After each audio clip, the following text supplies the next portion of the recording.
អោភូមិតាក្ដុលស្រុកកំណើតខ្ញុំជាសុខសាន្តនោរមអ្នកផ្ដល់ឲ្យខ្ញុំនៅភាពកក់ក្ដៅជាទីជម្រកជួបជុំម៉ែឪញាតិមិត្តកូនចៅសាមគ្គីសាមគ្គីទេសភាពត្រកាក្រលដោយសួនច្បារតាមថ្នល់អ្នកលួមផ្កាឈរចាំត្រៀបត្រាមិនមានពេលលក់ដូរខ្លះអ្នកធ្វើស្រែប្រឹងប្រែងអត់លហើយដើម្បីក្រពេលអោស្ទឹងព្រែកហូរកន្លែងមុជទឹកប្រឡាញ់ដើររាវលៀងកាលពីនៅក្មេងជាមួយមិត្តភក្តិទឹកស្ទឹងស្រស់ថ្លាហើយសែនត្រជាងចិត្តខ្ញុំជុំពេលនឹកចាំដល់អ្នកមិនមានពេលហើយឆ្នាំ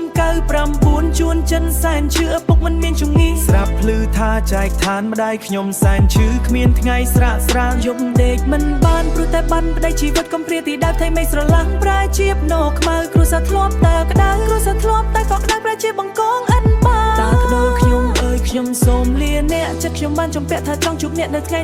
មួយជីវិតអណ្ដែតដែលខ្សែរស់នៅតំបន់ស្រុកស្រែវាយថ្មអឹងស្រែវងអាត្មាហោហាទូវិតដកអណ្ដែតវិទ្យាភ្នំធំត្រមុំស្រុកខ្សែសង្ឃឹមរੂក្បែរអ្នកម្ដាំងណូខ្មែរជីវិតកំព្រាគ្មានជួយយ៉ាងប្រប្រែងក៏ថ្មរំលើងក្រោមថ្ងៃក្តៅហើយរស់សែនកំសុតអភូមិថ្នល់បត់កត់ត្រារឿងខ្ញុំកាប់ក៏វ័យភ្នំធំនឹងទៅលើភ្នំធំរាល់ថ្ងៃរីរ៉េមិនមានពេលលីលែ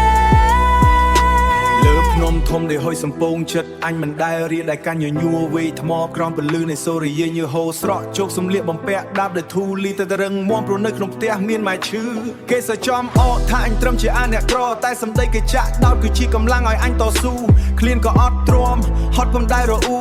យកញើសនឹងឈាមដូចយកចំណេះវិជ្ជាដាក់ខ្លួន2007បាក់ដប់ជាថ្ងៃរំដោះច្រវា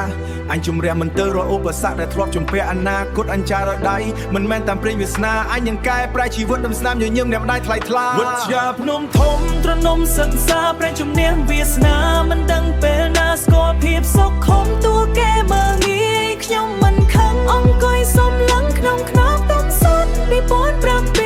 ប្រែងមិនថ្ងៃយប់ព្រោះខ្ញុំចង់លំនៅភាពក្រីក្ររៀនតមត្រដល់ព្រោះតាំងរើពីភាពក្រវាសនាមិនល្អដូចជាតបគេបែកខ្លាំងអត់បាយអត់មានលុយចាយតែសង្ឃឹមថ្ងៃមួយខ្ញុំបានសុខខំរស់នៅជួបជុំបងប្អូនញាតិតែម